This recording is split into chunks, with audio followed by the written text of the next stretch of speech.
cup, saying, "This cup is the new covenant in my blood. Do this whenever you drink it in remembrance of me." Let's partake of the wine. Mighty God, thank you for the salvation that we could now enjoy because of your sacrifice. In Jesus' name. Tayo po pwede na maupo.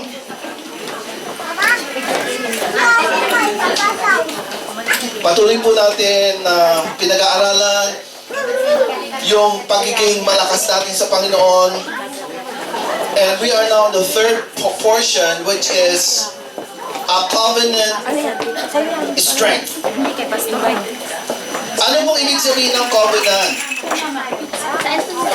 Kapag po nangako ang Panginoon, hindi po niya kayang baliin. Sapagkat ang kanya pong mga salita ay batas. Okay? So, I would like us to read in the book of Nehemiah, chapter 8, verse 10. Sabi rito, "Do not sorrow, for the joy of the Lord is your strength." Huwag daw tayong malungkot. Okay? Sino dito ang punong-puno ng kalungkutan sa buhay? Ayaw ng Panginoon, bawal ang nakasimangot. Yeah? Ang utos ng Panginoon, do not sorrow. Huwag kayong laging malungkot. Kasi ano man yung nangyayari sa buhay niyo, those are temporary. Yeah? Sabi nga, behind the clouds, the sun is still shining. Temporary lang po yung mga ulan-ulan na yan. Temporary lang po yung mga kalungkutan sa buhay. And let me tell you, kapag tayo po ay nagpatuloy, ang tawag po doon ay breakthrough. Kaya po may kalungkutan, may kapalit niyang kaligayahan. So, pero inuutos ng Panginoon, this is a command. Do not be sorrowful. The joy of the Lord is your strength. Ayan. Kaya po lagi po natin i-declare sa buhay natin, masaya ako in the Lord. I am not in control of the situation. It is beyond me. Hindi ko alam ang solusyon. Hindi ko alam kung paano magkakaroon kagalingan ng mga kakaramdaman. Hindi ko alam kung paano magkakaroon ng solusyon ang mga problema. But you know what? This week, yung ating po mga oikos has been giving testimonies of the goodness of God. Meron po tayong pinapag-pray na kapatid na siya po ay half of the body was paralyzed. And we've been going for 2 weeks now, doing Bible study in their home. We've been praying for her. And she was so afraid na pumunta sa doktor kasi kailangan po munang i-check lahat bago siya bigyan ng therapy. At you know what? The findings? Everything was fine. Hallelujah! So we're having Bible study again in that place, and they have so much to share because you know what? Prayer works. Amen. Kaya huwag po tayong masyadong imo-imo. Pag nilalagay po natin sa kamay ng Panginoon na lahat ng bagay, sabi ng Panginoon, "Come to me, you who are heavy laden, and I will give you rest." Ayan! Huwag po tayong masyadong magtutok sa problema kasi yung po mga problema lang, papatanda po yan. Sabi ng Panginoon, lagi kayong nakangiti. Ngitian mo yung kapwa mo yan, yung katabi mo. Yan. Sabihin mo, Jesus loves you and I love you too. Sabihin mo nga eye to eye, Jesus loves you, I love you too. Ayan. Dapat this morning, kailangan ipadama natin yung pagmamahalan sa bawat isa. Kasi alam nyo kung bakit kayo lagi nakasimangot. Galit kayo sa katabi niyo. Ayan. Pag po walang galit, lagi ka nakangiti. Ayan. Okay. Ang sabi pa niya, isa pang pangako. Ito mga pangako ito ay mga command. Sabi sa Joshua 1:9, "Have I not commanded you? Be strong and of good courage." Dapat daw malakas tayo. Dapat daw meron tayong courage to face everything, every day. Harapin natin. Huwag tayong duwag. Konting mga panakot ng kaaway. You know what? The enemy is like a roaring lion. Alam mo yung roaring lion? Kaya pagka kayo inatake, Huwag kayong harapin nyo. Kasi ang layo na yung bungi na yan. Natanggal na yung pangil niya. Talo na. 2,000 years ago. Harapin nyo siya. Sabi ng Panginoon, this is a command. Be strong and of good courage. I-rebuke nyo yung storm sa buhay nyo. Panggulo lang yan eh. Sa halip ba kayo na-enjoy yung buhay nyo?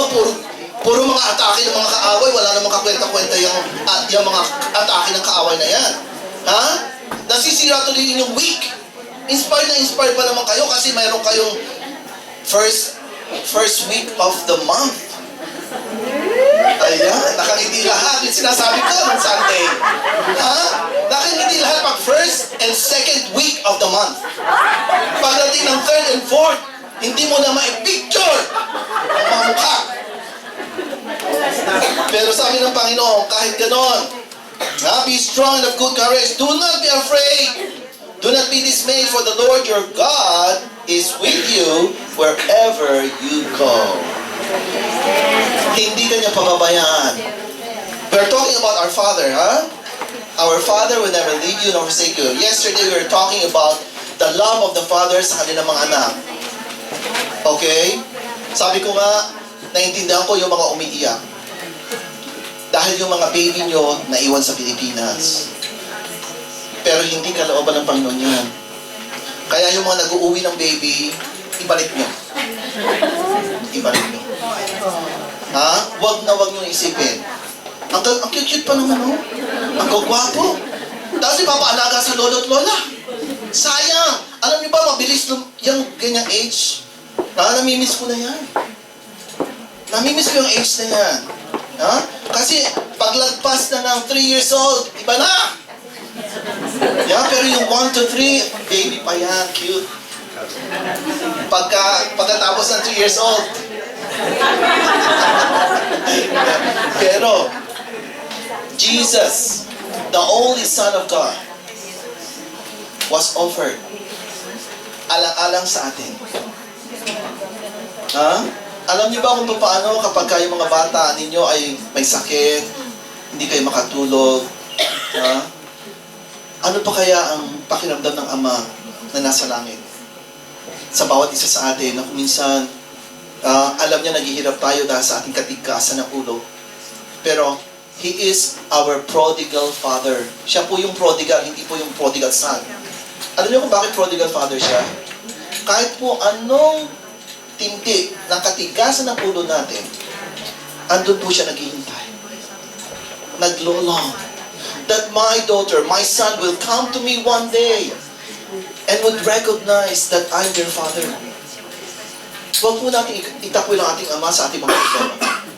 Kapag may mga problema po, tumakbo tayo sa Kanya. Siya po ang expert to solve our problem. Okay? So, ang enemy, sinasabi, huwag kang lalapit kasi siya ang nagpadala ng mga ganyan. Siya nagpadala, kaya ikaw ay ganyan, nagsasuffer ka. You know what? That's a big lie of the enemy. We are suffering because of consequences. Meron daw dalawang klase eh. Ha? Meron daw tayong tinatawag na trials. At ano yung isa? Problem. Ano daw kaibahan ng trial? Ang trial is a test. Kung nakapasa ka, tingnan natin, nagbabasa ka ng Bible. Sige nga, kung naintindihan mo, when you pass the test, ay yung problem, consequence po yun nung maling answer. Kasi wrong choice. Ha? Alam mo naman yung tama, ang ginawa mo yung mali, tapos ito, ikaw pa magtatampo. Pinabayaan ako ng Panginoon. Ay, paano nga, nasa kamay ka na niya, tumalon ka pa. Pag tumalon ka na sa kamay ng Panginoon, hindi na niya kayang sundan. Kasi ang tutulungan lang ng Panginoon yung kusang loob na lumalapit. Yung mapagpakumbaba ang puso. Ha?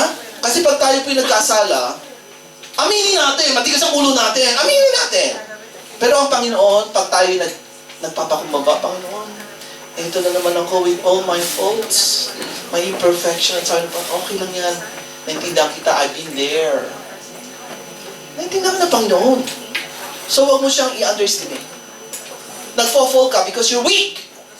But He is strong. Okay? So, sabi ng Panginoon, be courageous. Do not be afraid. for the Lord your God is always with you. Sabi niya sa Matthew 19:26. But Jesus looked at them and said, with man, this is impossible.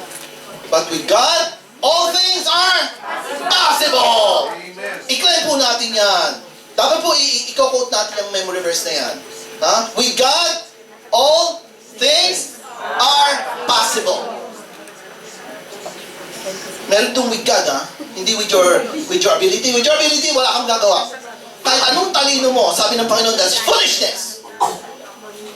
Pero yung foolishness mo, and the world look at it as foolishness, para sa Panginoon, nothing is impossible. Okay?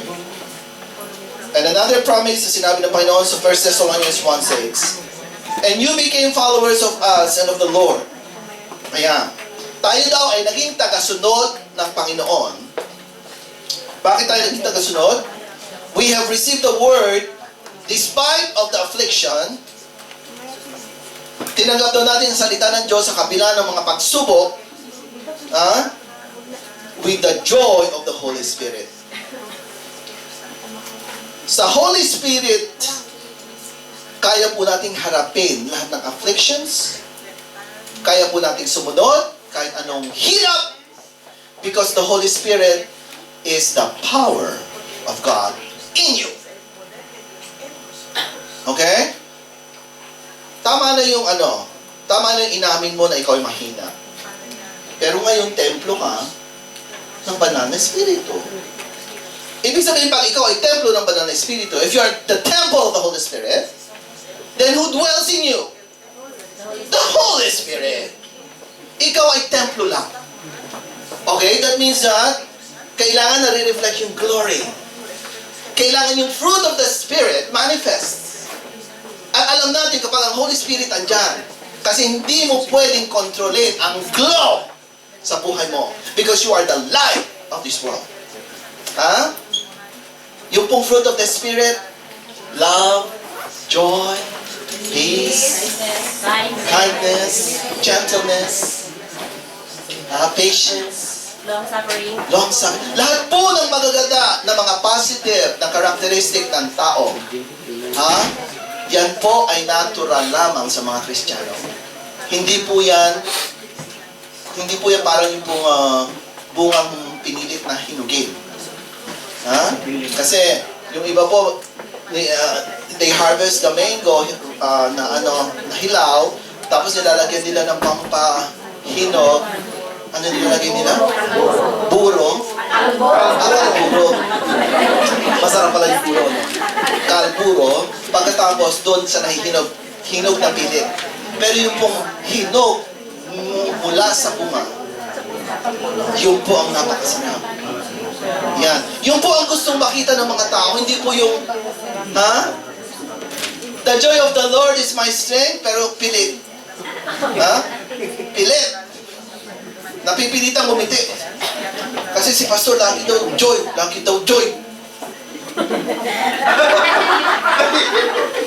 Sabi ni pastor, Asher,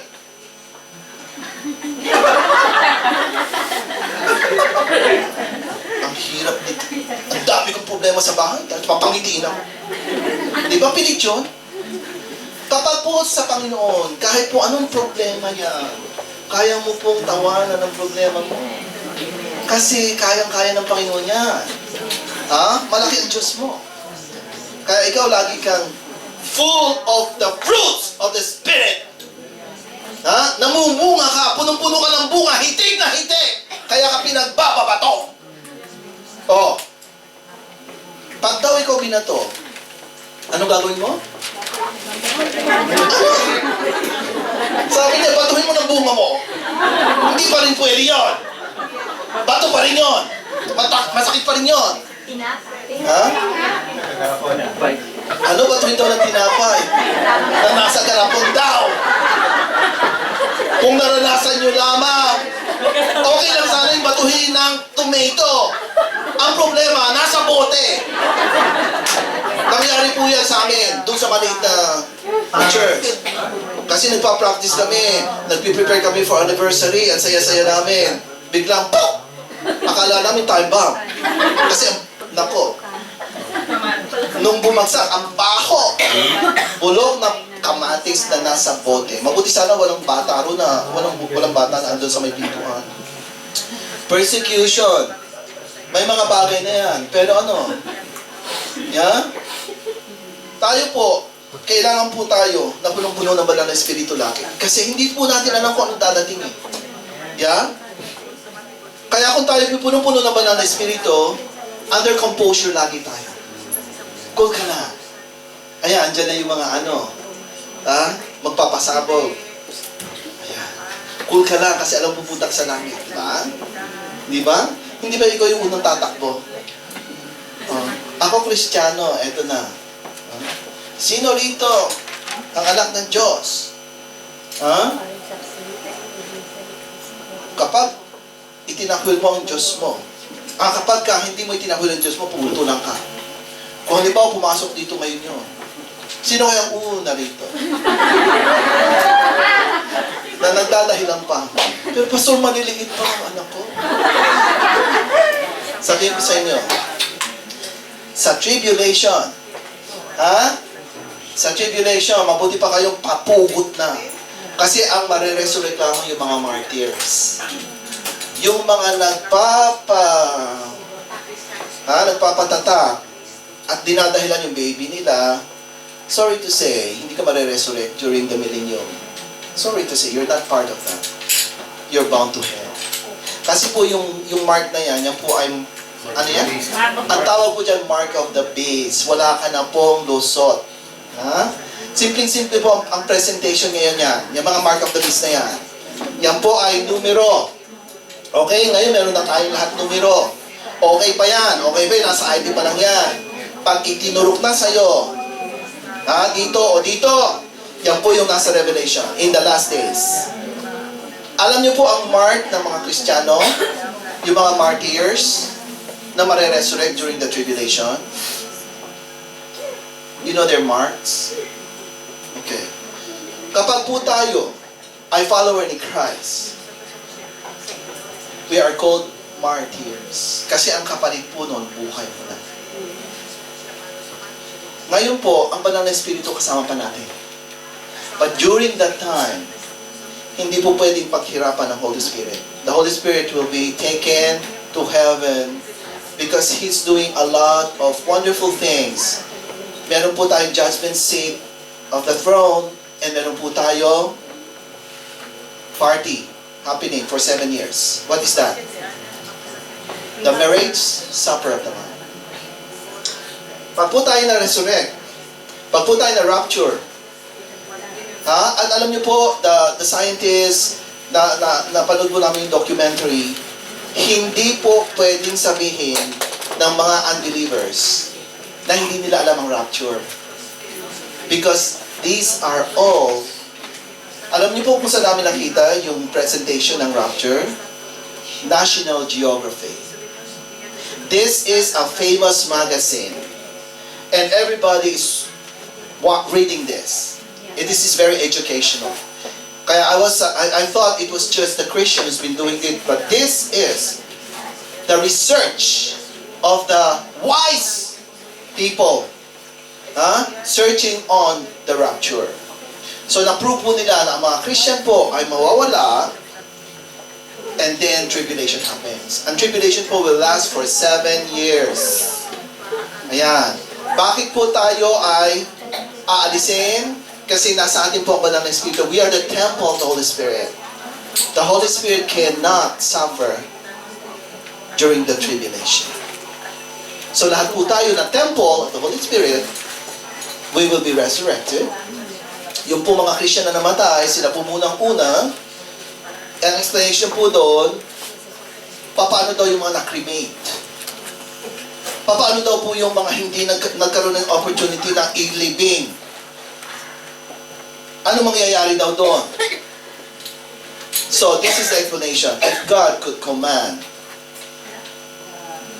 all the universe to be created, how much more God commanding the parts of your body?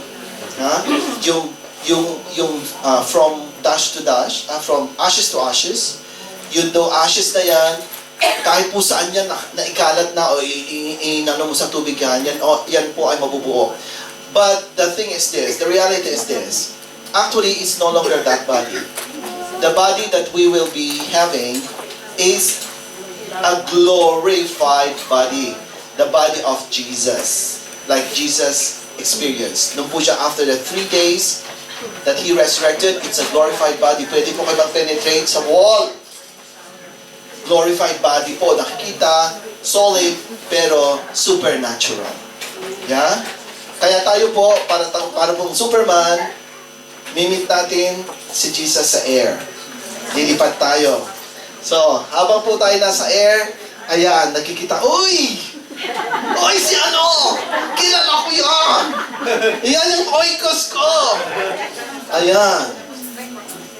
So we know each other because yung glorified body, always transformed, yung pong mga matanda, mga bata, yung mga bata tatanda, at the age of 30. Huwag mo pataasin, 35, 33 lang. Okay. So, we are filled with the Holy Spirit, and that Holy Spirit is our mark. And that Holy Spirit gives us the courage to face afflictions and to see that word fulfilled. Mangyayari po lahat ng pinangako ng Panginoon. Lahat po ng ating mga pinag-aaralan, that is going to happen. Because heaven and earth will pass away, but my words will remain forever. And sa Isaiah 29:19, sabi po rito, the humble also shall increase their joy in the Lord, and the poor among men shall rejoice in the Holy One of Israel. Ito po, the humble. Ayan, sinong humble dito? Sa umagang ito, are you humble? Ang humble pakinggan. Yeah. Only the humble ones. The poor in the spirit. Kaya po rin ng Panginoon. Wala tayong pagmamalaki. Kahit anong talino mo, kahit anong yaman mo, ang Panginoon pa rin ang mag-glorify sa buhay mo. Sabi po rito, all things are possible, and through the power of the Holy Spirit, this will happen. Sabi po rito, wherever the covenant strength, wherever we read the God of Jacob in the Bible, you should remember that God's covenant with Jacob. Christians should love to think of God's covenant because all the power, all the grace, all the blessings, all the mercies, all the comforts, all the things we have flow to us from Jehovah through His covenant. Okay? Lahat po na nangyayari sa atin, ito man po ay sinasabi rito, yung mercy niya, yung comfort niya, lahat ng pagpapala, lahat ng kapangyarihan, lahat ito po ay covenant na sinabi sa Word of God. Kaya lahat po ng kanyang sinabi rito, totoo po.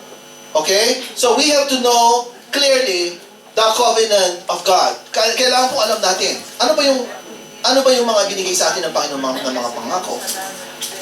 Okay. With the Holy Spirit in us, na sinabi niya all things are possible, pakinggan niyo po rito, in the last days, there will be new levels of the igniting of faith and revelations waiting for the people of God. Meron po tayong level of new igniting faith.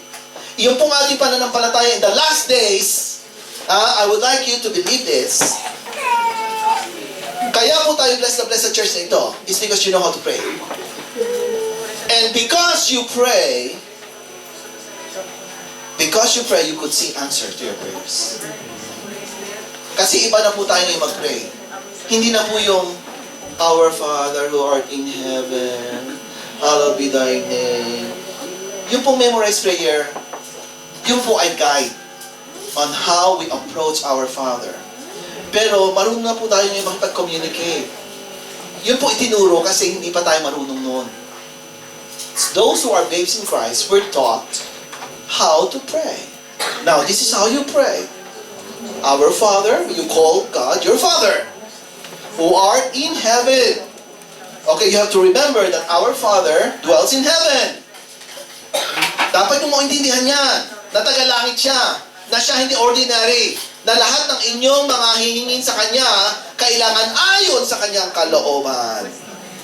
Kasi po, siya po ang may-ari ng buhay natin. Huwag kang hihingi na hindi ayon sa Kanyang kalooban. This is the covenant. This is the will. We have to be in line with the covenant. Okay? So, igniting faith. Kasi alam na natin, naintindihan na natin ang kalooban ng Diyos. When we ask, we are so confident to ask for it. Kaya dito may mga humihingi ng nasyonalidad, tinatawa-tawanan lang niya, kahit anong hirap yan, igrinan. Bakit? You're the daughter, you're the son of the king. Bakit kanya pagdadamutan? Our Father who art in heaven. Siya nga nag-create ang universe, yung pa. Diba? So you believe already in your heart, my Father will listen to me.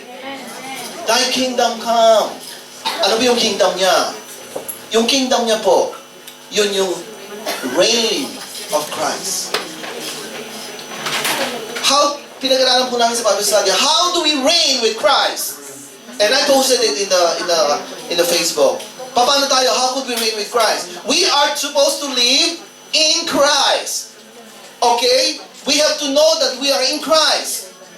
Lahat po na nangyayari sa atin is because Christ gave it to us. Our salvation.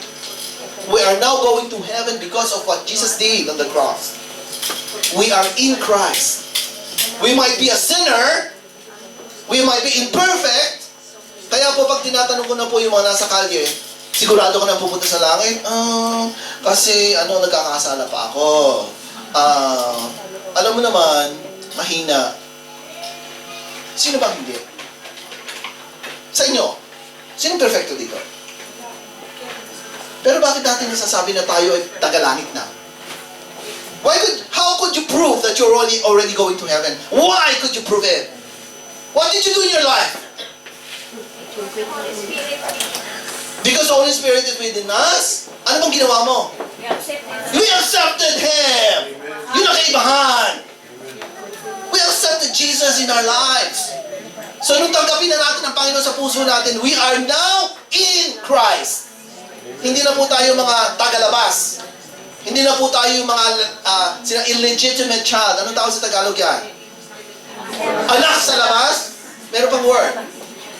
Bastardo! Ayun, ang sakit na. Ha? Kasi kapag hindi pa po kayo kabilang sa pamilya ng Diyos, bastardo pa po tayo. We don't have any right to be called children of God. Pero sabi po sa John 1:12, to those who receive Him, to them He gave the power to become a child of God. So yun lang po, that's the key. Yun lang po kaibahan. Tinanggap natin ang Panginoon and now, we are in Christ. And now, we belong to His family. Ano ba? How do we reign? How do we reign with Christ? We now could live as ambassador of heaven. Bakit? Kung nasan si Jesus, doon tayo. Diba? He's now seated at the right hand of the Father. Sabi niya, greater things than this you will do. Why? Because I'm just seated. I'm just interceding for you. I'm there. Nasa position ako para sabihin sa ama ko, okay, ito yung request niya, ito yung request niya. And approve lahat yan. Kapag pinadaan mo sa enchufe natin, approve lahat yan. Ano yung enchufe? Saksakan daw ng ano? Kuryente? Ang ibig ko sabihin, connection. Ayan.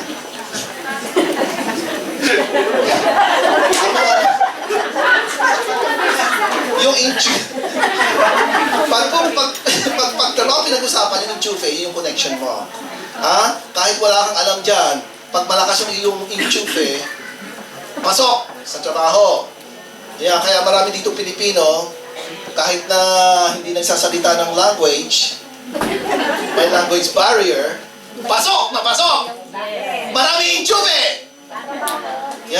Kasi ang mga Pilipino, humble. Marunong sila makisama. Hindi yung puro na namang aire. See? Kapag poor in, sabi niya, poor in the spirit, you will inherit the earth. Maraming favor. Kasi ang tingin ng mga tao sa'yo, mabait. Ha? Hindi yung lahat ng kaharap mo, inaaway mo. Ang tawag doon? Trouble? Maker. Akala ko troubleshooter. Troublemaker. Iba yung troubleshooter. Ang troubleshooter nagsosolve. Yung troublemaker, yun yung magulo. Magulo sa buhay yun. Anyway, ito po ang pangako ng Panginoon that our faith will be ignited through the revelation waiting for the people of God. So ito po yung revelation. Wala na pong sikreto sa mga anak ng Diyos. Kaya po sa Bible study natin, ang sarap po ng Bible study. Because one time, amin pong pinag-usapan, sige, ano ba yung, kasi the Lord entrusted us many things. Yung pinagkatiwala sa atin. Ano ba yung pinagkatiwala sa'yo? Ayan, inisa-isa nila yung mga pinagkatiwala ng Panginoon. Purihin ng Panginoon. Kasi as good steward, kapag daw tayo ay faithful sa maliit,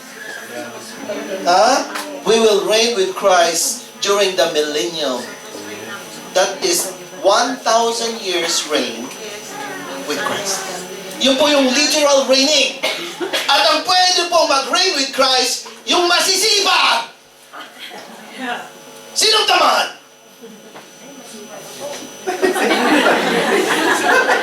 Walang tamad dito. Masipag tayong lahat. Kaya kayo ay umabot sa ganitong point of your life because that sikap. Ngayon, sa pagsisikap natin sa sarili, noong ginagawa natin in our own strength and wisdom, this time, may kasama na tayo. We're doing it in the power and strength of God. Kaya po, kahit anong hirap yung hinaharap nyo, kaya nyo yan! Because God will never leave you nor forsake you because you are people of God. There will be new level of hunger for the Word. When the Holy Spirit's in you, ito po, kapag ang Banal na Espiritu nasa sayo, hindi mo kaya na hindi ka magkaroon ng access sa Word of God. By hook or by crook, you have to go to church. Because you need to be refreshed. Your spiritual life. You have to hear the Word of God. You have to hear the preaching of the Word of God. At yung mga, kaya tayo merong Bible study from Monday to Saturday para doon sa mga nagtatrabaho. Wala ka ng excuse. We are giving this for you to be able to receive the Word. Because the Word of God is the bread of life. If you are truly the temple of the Holy Spirit, you will always long for bread of life. Yan. Hindi ka pwede mag-survive without the bread of life. There will be hunger of the Word to move forward, to complete trust and faith in the Lord for who He says He is and what He says. Okay? Dahil po yung Word of God, nagkakaroon po tayo ng trust and faith. Meron po tayong tiwala at meron tayong pananampalataya. Because, sabi po, in the beginning was the Word, and the Word was with God, and the Word was God. The Word was God. Kung ano po yung sinabi niya, yan siya. Okay? So lahat po ng ating pinag-aaralan dito, that is the reality of Jesus in us. So yun po yung hunger. Nagkakaroon po tayong hunger sa truth, and that make us strong. Katulad sinasabi kanina si Sister Eden dito. Bakit ako? Hindi ko ma-straight ang aking English, pero pag andun ako, ang galing ko pala mag-English. Na-discover niya, marunong pala siya mag-English. Ang kaharap, mga British American. And Chinese and German, whoever. Alam niyo po, you are just an instrument. Kapag ginawa natin yung kalooban ng Panginoon, bigla kayo tatalino. Ano man po yung nasa isip ng mga tao na yan, kaya niyo pong isolve. Because the God who gave you power will enable you. So, mayroon po tayong hunger for the Word, and we have complete trust and faith in Him. So, next time you read the Word, sa Bible study, medyo amin pong kinorek yung attitude. Pag nagbabasa po tayo ng Bible, huwag po kayo magbasa na para kayo nagbabasa ng comics. O nagbabasa kayo ng anumang libro dyan na hindi nyo maintindihan. Kung hindi nyo maintindihan ng English, humanap kayo ng version Tagalog. Kasi mahirap naman yung nagbabasa ka, hindi mo na nga maintindihan eh. Pipilitin mo pa. Para ka nagbabasa ng Greek, no? O Hebrew. Kahit anong ganda ng message, hindi mo naintindihan. Pero, ito sinasabi ko, pag kayo nagbasa ng Bible, you have to put your trust and faith in the Bible. In the beginning was the Word. In the beginning was the Word. Ano po ba ang nag-create sa lahat na yan? Just the Word. Let there be light, and there was light. In the beginning was the Word. And the Word was with God, and the Word was God.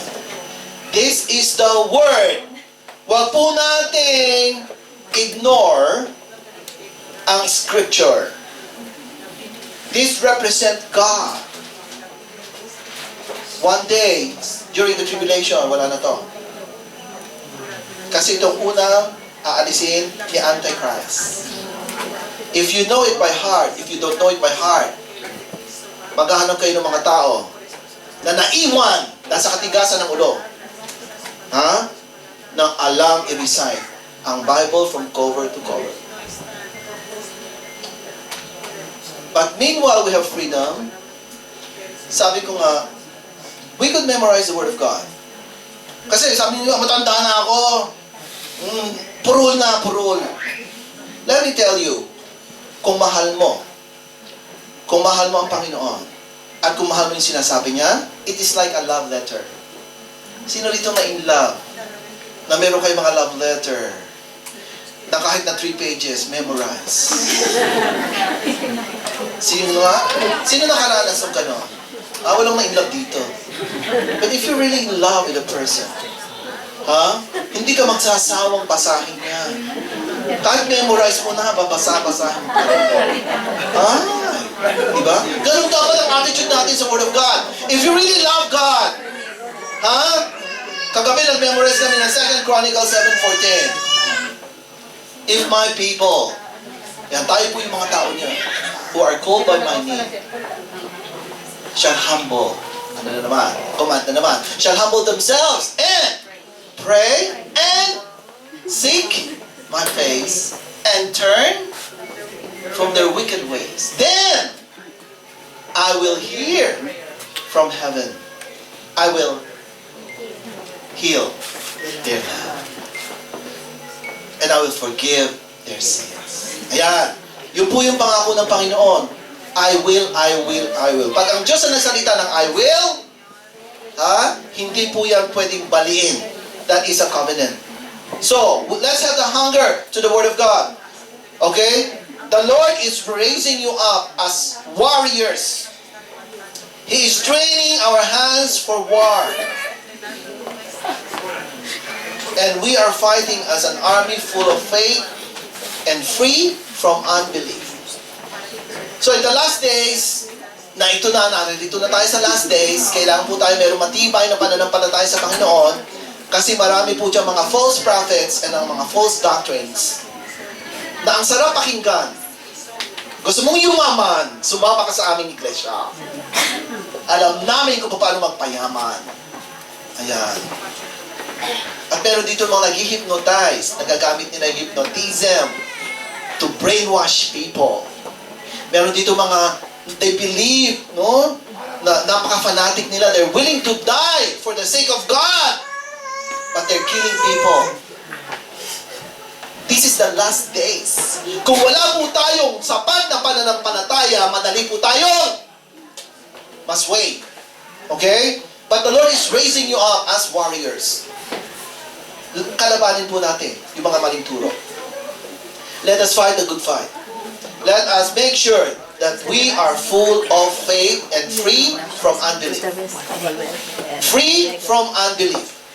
Yung pong mga unbelief na sinasabi, yan po yung mga, kapag ang Panginoon nangungusap, binubulungan ka, ang ginagawa mo, you're shoving away. And you're trying to justify. Okay? Sabi ng Panginoon, I'm raising you up as a warrior, as a fighter. Kailangan po tayo integral. You know what the word man of integrity? Man of integrity, kung ano po yung sinabi natin, ipinamumuhay natin. Okay? He is moving His people. They will be in greater place, led by the Spirit and not by the soul. Ayan. Ang Panginoon po, dadalhin niya tayo sa iba't ibang lugar na hindi mo inisip na one day gagawin mo yan. Ha? Katulad ng mga nag-mission dito.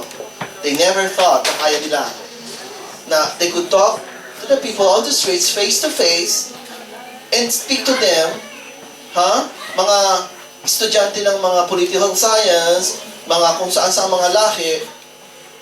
What am I? I'm just a Filipino. But who are you? You're really a child of God.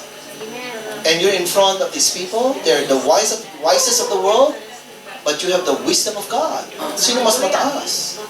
They have the wisdom of the world, but you have the wisdom of God. O, sinong angat? Tapos kung minsan we feel so inferior.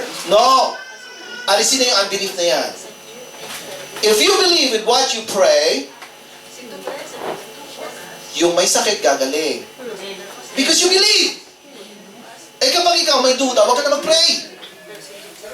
Kasi ipapahiya mo lang ang Panginoon. At yung prayer is a proclamation of what you believe. Kaya meron iba't ibang way of doing it. You could shout it, you could whisper, you could just speak it out. But ano man po ang sistema ginagawa mo, depende sa personality mo, kailangan po may kasamang belief. Kahit anong sigaw mo dyan, pinapalayas mong demonyo. Wala ka namang tiwala sa sarili mo. Takot ka sa aswang. Tapos sasabihin mo, in Jesus' name! In Jesus' name! Wala pa rin yun. Paano mo napapakita na ikaw ay may pananampalataya at naniniwala? In Jesus' name! Ayan. Takot siya. Pero in Jesus' name na sabay takbo? No! So we are full of faith dapat. An army full of faith. Okay? And a greater separation of soul and spirit is taking place through the powerful revelation. He is releasing His words in us. So hinihiwalay na po yung soul and spirit. Alam niyo po yung soul, yun po yung carnal. Yun po yung carnal Christian. Yung spirit po, yun yung spirit-filled. Isinaseparate na po these days. Okay? Tanungin kita, in your personal conviction, are you spirit-filled? Are you here because you are filled with the Spirit? Okay. Kung ikaw ay punong-puno pa rin ng iyong laman, at nangingibawa pa rin yung pride, lust of the eyes, lust of the flesh, nasa soul ka pa. Magbago ka! Ang hirap makarinig dito sa harap nung, kapatid, gumising ka! Ang sakit. Pero sabi ng kapatid, kahit masaktan ka, dapat marinig mo. Diba? Kailan ka pa magiging spirit-filled? During the tribulation? Doon, martyrdom ang kailangan doon. Hindi kailangan doon ng spirit-filled. Kailangan doon putol ulo. Hindi na, wala na yun. Wala na opportunity. It's either. If you cannot win them, then you join them. But we are now free to choose. Ipamuhay na natin ngayon. Ngayon, puno tayo ng banal na spirito. Ngayon, i-claim natin ang ating mga kapatiran, ang ating mga kaibigan. You know what? We are now living the last days. Hindi po natin pinag-usapan dito palakihan ng iglesia, hindi po. Hindi mo din pinag-uusapan palakihan ng building, hindi po. Ang pinag-uusapan dito, are you concerned? Sabi ng Word of God, in the last days, no place will be left without hearing the Word of God. And Sister Eden was so surprised that that Chinese woman haven't heard the Bible, haven't heard the name of Jesus. Pero yung Coca-Cola, kilala niya. But the Bible, hindi niya alam. Magre-research pa siya? Aren't you shocked? Hearing what she said, ibig sabihin, marami pa palang hindi nakakaalam. And what are we doing? Kasi tayo sa Pilipinas, because we are in a Catholic country, alam na natin lahat yan. I don't know. Pero, na-surprise din ako eh. Catholic country tayo. But the problem is we believe the wrong religion. Ay po, at na-offend. But the Bible is saying that Jesus is Lord. Every knee shall bow. Every tongue will confess that Jesus is Lord. And that will happen in the last days. Separation of soul from the spirit. Mamili ka. Would you continue living as a carnal Christian? Or choosing to be spirit-filled? It is a choice. And don't ever blame God for your wrong choice. He's exposing our heart. He's exposing our intention. He's exposing our desires. Ini-expose niya kapag po tayo may mga problema na dumadating, it is necessary para po mag-surface. He will expose you. At kapag po tayo na-expose, ano pong attitude natin? Rebellion? Justification? Kapag tayo po ni-rebuke ng Holy Spirit, ipakita po natin kung sino tayo.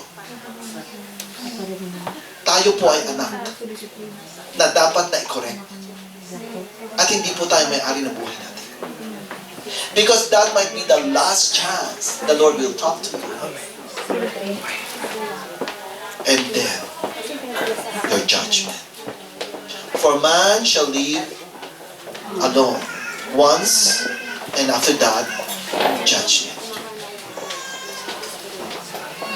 Let the Holy Spirit expose you. Let the Holy Spirit deal with you. It is necessary.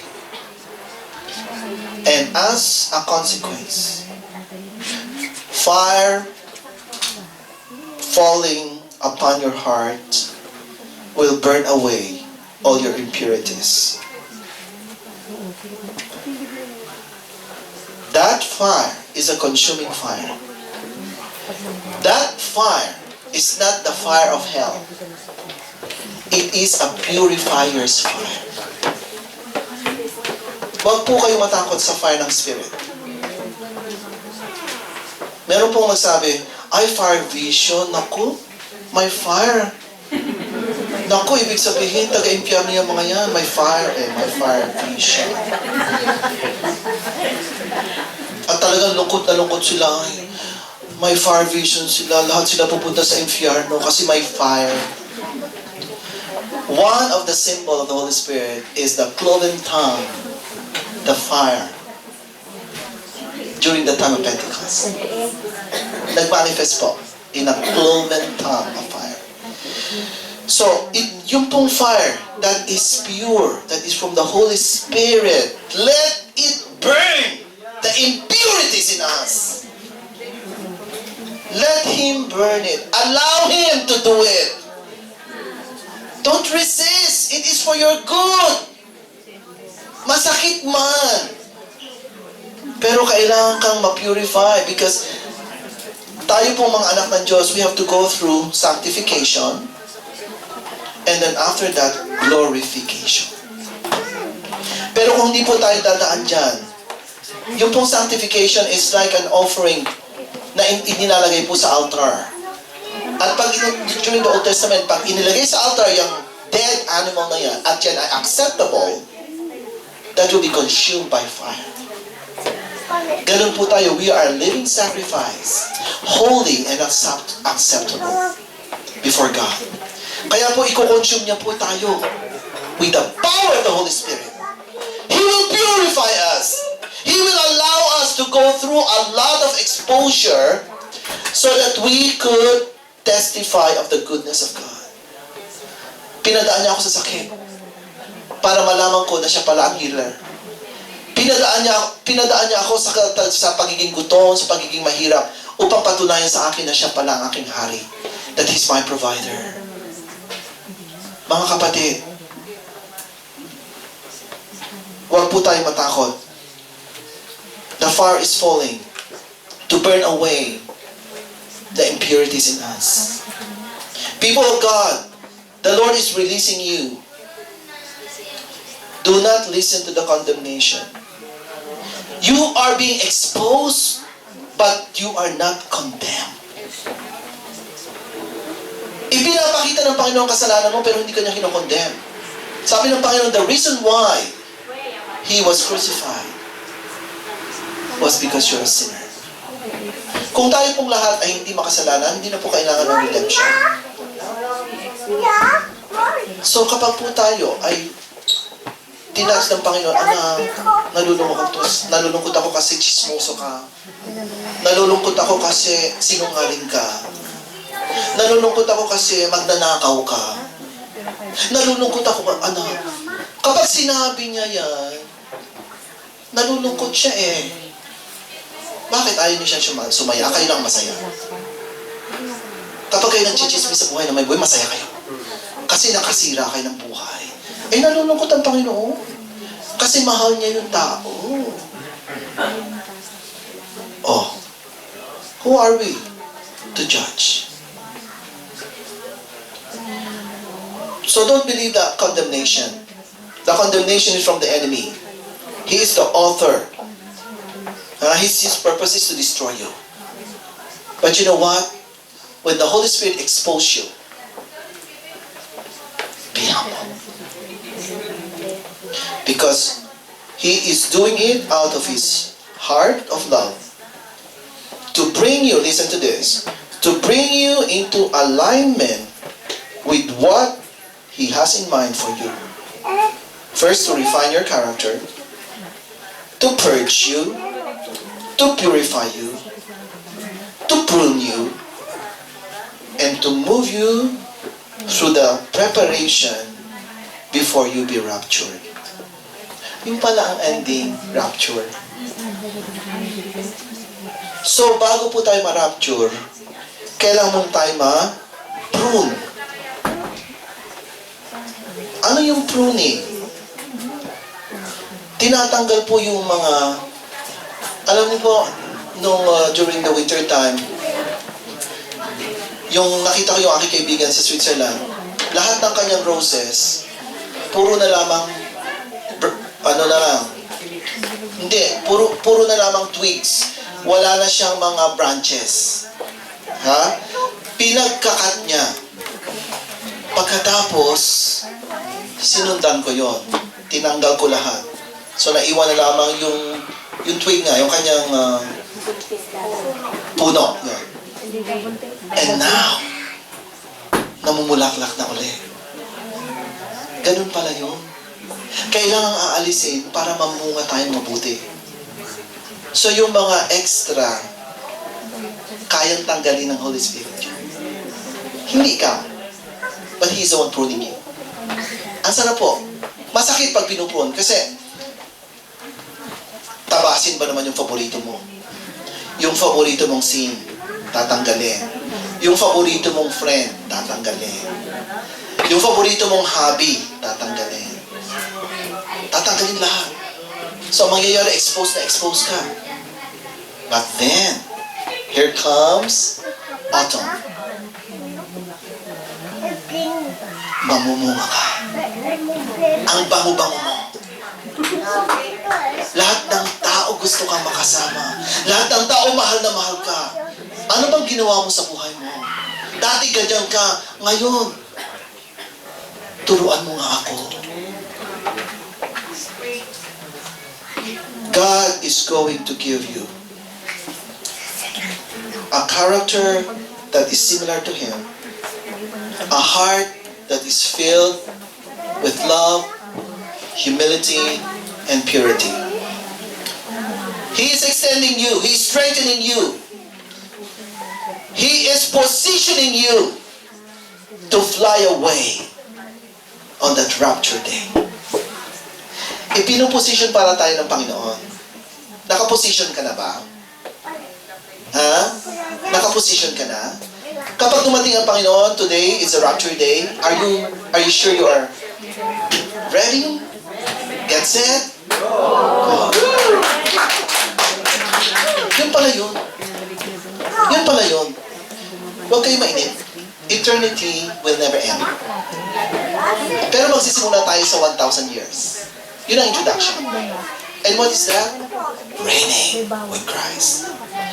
So, unbelief should be rooted out. Alisin nyo na yung mga inyong unbelief.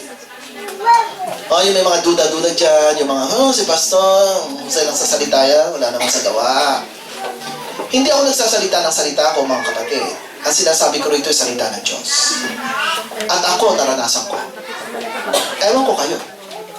Pero para sa akin, totoo ang Diyos. Para sa akin, hindi ko pinagsisisihan na at my young age, at the age of 15, I'm already obeying my Father. Purihin ng Panginoon sa mga bata rito, na ngayon, hindi nila pinagpapalit kasi marami nagsasabi, "Uy, bata ka pa, huwag ka masyado lagi nasa church. Sinasayang mo buhay mo dyan. Puro na lamang kayo pray. Puro na lang kayo hallelujah. Ano mapapala mo dyan? Walang pera dyan." Ganyan po ang condemnation ng mga kaaway. At sasabihin, dapat nga matutunan ako mag-bailar doon. Para naman at least, pag namatay ako, at least na-enjoy kong buhay. Ha? Kasi bata pa naman ako, matagal pa naman ako mamamatay. Akala nyo nasa edad ng kamatayan? Ha? Marami pong namamatay at the age of 21 dahil po nagmamotor. Ayan, na-aksidente. Na-overdose ng drug at the age of 21.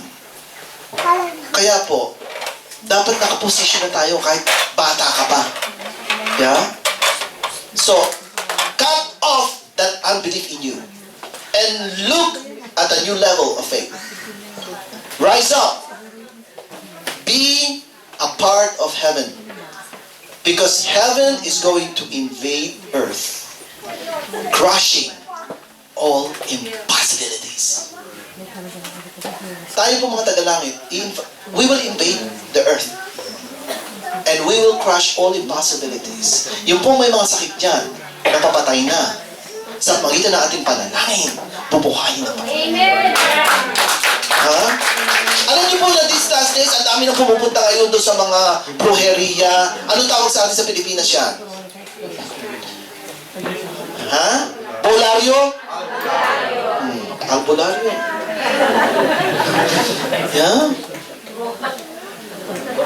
Yeah, brujeria. Kasi parang bruha, no? Brujeria. Yeah? Sa atin, albularyo. Ang pangit kasi ng brujeria.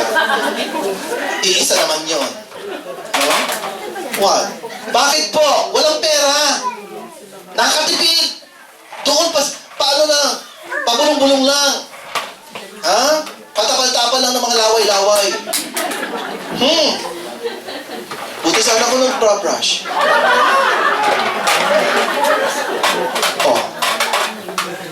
Mas maniniwala pa sila doon sa mga brujeria kaysa sa power ng Diyos.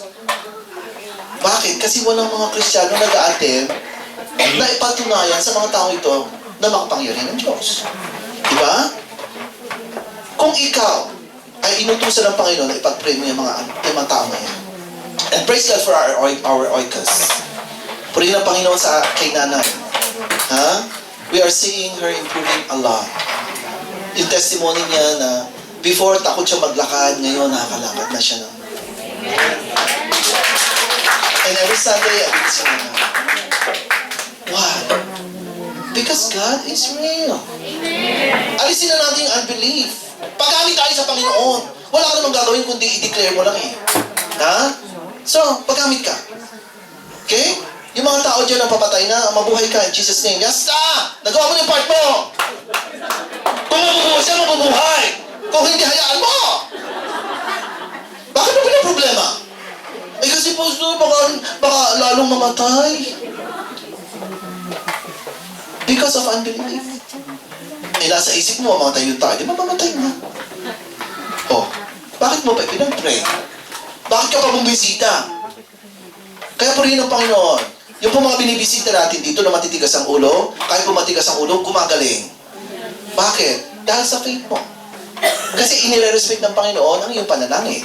Kahit yung tao does not deserve it. So, purihin ng Panginoon. Kahit yung mga tao na yan, matitigas ang ulo, pag-amin ka na! At least, naranasan nila yung pagpapala ng Panginoon sa buhay mo. At ikaw mismo na, wow, pwede na pala ako mag-pray. Ngayon, yung prayer ko, ina-answer na. Bakit nung una hindi? Kasi nung una, wala kang paniwala sa sarili mo. Diba? What is prayer? Prayer is just declaring the promises of God. Eh kasi kung ang prayer mo ay puro sa sarili mo galing, wala effect yan. Kaya nga mabuti alam yung promise ng Panginoon. Sabi ng Panginoon, sa magitan ng kanyang dugo, magaling ka na. Sabi ng Panginoon, kung ano yung kasalanan mo, pinatawad ka na. Saan mo nakuha yan? Dito! Hindi mo na kailangang i-quote yan word for word.